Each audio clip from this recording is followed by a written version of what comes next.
Hey, what is happening? Woodsy Workout here to help you with your first Hyrox.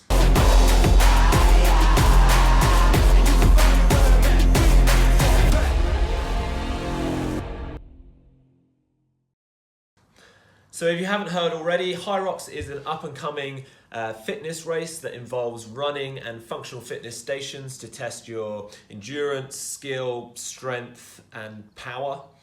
London Hyrox is just a couple weeks away, and if you were planning on competing in it or you're just thinking of trying out a Hyrox in the future, then it's a good idea to have a racing strategy going into it. So that's what we're going to be discussing today. This applies to pairs and individuals, whether you're going to be doing the pro or just the everyday. And the first thing to note is, on the whole, it is an endurance event. So the very best people are taking around an hour to complete it. Most people are taking hour 15 plus. So there's no point coming out hot. If you come out fast, the progress you make in the first few stations will come back to crush you in the back half. And trust me when I say you'll have plenty of time to push in that last quarter, but if you blow up in the first quarter, it is very hard to come back out of that hole. So the steadier you can keep your effort throughout, the better. And although there are stations that do jack your heart rate up, doing your best to manage that by taking a slower pace or small breaks will pay off in the long run. And this is basically the theme throughout. How can you keep that consistent? The best athletes keep themselves just below that red line where they're working at their maximal sustainable pace. So if we break down the race station by station, your first run and then the ski should feel very easy. Everyone is super amped up and really keen to start, so you will get a bunch of people that fly off the start line. Let them go. Settle into a pace that is super controlled, and think of the first run and the ski as basically just a warm-up. The real race starts at the sleds. And if you're skiing as a pair, I would recommend changeover and be quick. So because of it doesn't take long to change over the handles, use that to your advantage and change quite frequently, maybe every 125 meters. And that way you get even splits. Coming into the sled push, the most successful athletes don't push the sleds necessarily faster, but they take shorter breaks. So on each push, I recommend stopping 5 or 6 steps shy of failure. And then you can breathe, shake the legs out and reset. If you push so hard that your quads are burning and full of lactic acid, your next run is not going to be pleasant. The next run is difficult to pace because your legs feel heavy coming off of the sled, but just try and get moving straight away, even if it is slower, and then build your pace as your legs feel back to normal. The sled pull is less intense, but it takes longer. So here, smooth transitions and managing the rope are key to gaining time.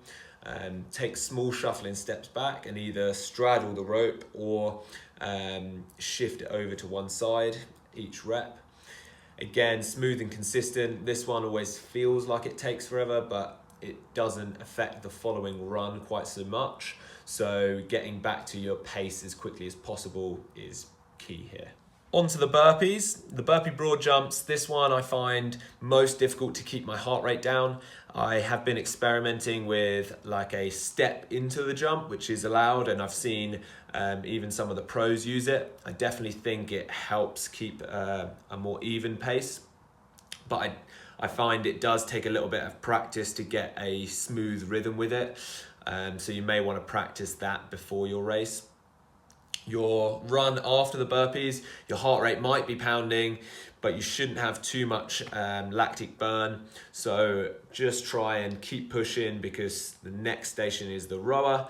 And this is by far my favorite station in the whole event, because firstly, you get to sit down, but you also have the chance to really kind of take in where you're at. And feed off the atmosphere a little. You've got a screen so you can keep your pace, and as long as you're keeping your stroke rate low, and a nice even power into the strokes, it should be smooth sailing. If you're rowing as a pair, this takes a lot longer to change over than the skier, so I would only swap once or twice, but communicate with each other and help each other out with the straps. I use the rower as like a measuring stick. It's just over halfway, and I can check in with myself how I'm feeling and how much I should push for the next half. I also try and row a little bit more with my back and my arms, just to save the legs. After the next run, you have farmers. This is the quickest station and there's not an awful lot to it. I try to move smoothly so the kettlebells don't bang about, and just try and relax everything that's not working. The run after the farmers is the second to last. So I'd say start to try and creep up the pace if you've got anything left, because the run after the lunges is super tough.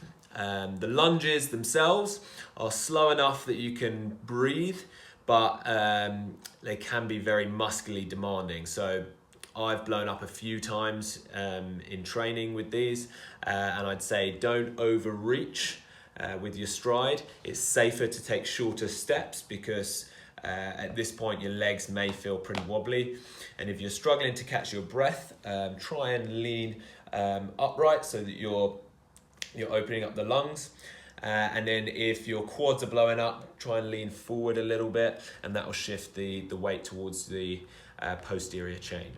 I kind of alternate between the two a little bit. The run after the lunges is the slowest run for the majority of people, but I believe this is also because they came out too quick and are spent by this point. So although the legs do feel really heavy, if you've got more in the tank, now is your chance to push past all of those people that are just gone. And then finally, you're onto the wall balls, the very last event. These are the most skill demanding. So if you haven't practiced these, I would definitely see if you can get a hold of one, just to have a few goes at it. I like to have a plan going into the wall balls of how I'm gonna break them up, and then also how long I'm gonna rest for.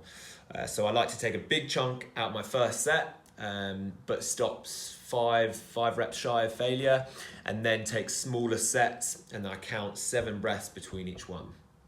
And then maybe I'll finish with a big set, because at this point you're going full send, everything you've got left, and you can always do one more rep, but it's very difficult to pick it back up once you've put it down. And then that's it, finito, stumble across the finish line, take in all the glory, and it's one crazy event, but it's super exciting. I love these, they're so interesting, so fun, really, really rewarding. I'm looking forward to London.